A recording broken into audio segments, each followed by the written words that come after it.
A brilliant detective sits at fate's gambling table. On the table are two bottles containing capsules. One means life, the other death. Sitting across from him is a grim-faced taxi driver. He's not here to give rides. He's a serial killer. But the strangest part is, he never gets his hands dirty. He makes people choose their own death. The police could never find evidence because no one ever came out alive. But this time, he's set his sights on Sherlock.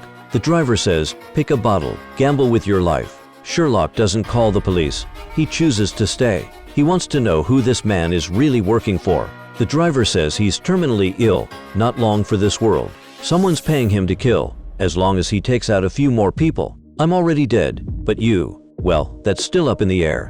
The driver whispers. He tells Sherlock, can you figure out which bottle it is, because you're a genius? It's both an insult and a challenge. Sherlock starts deducing, observing traces left on the bottles, subtle hand tremors. But he's also gambling. He wants to know who's pulling the strings behind this game. Just as he was carefully observing the capsule, suddenly, the driver collapsed. Sherlock is stunned.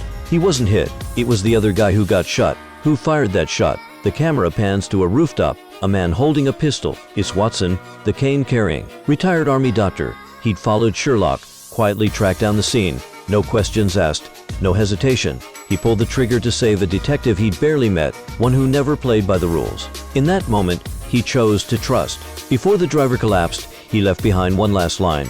You'll never find him. Who is him? Sherlock leans down and demands. Who's behind this? Who sent you? The driver's lips curl into a smile as he breathes out a name. Moriarty? Just 3 syllables, but they thunder like lightning. This isn't the end, it's just the beginning. Watson approaches and asks, are you all right? Sherlock's mouth quirks up. Not a bad first shot. In this moment, they officially become partners. Not because of a case, but because of a life-saving act. That shot didn't just save a life, it bound their fates together. A genius who solves cases with his mind. An army doctor who breaks fate with his gun. And what they're about to face is London's most dangerous shadow. Are you ready to solve cases with them?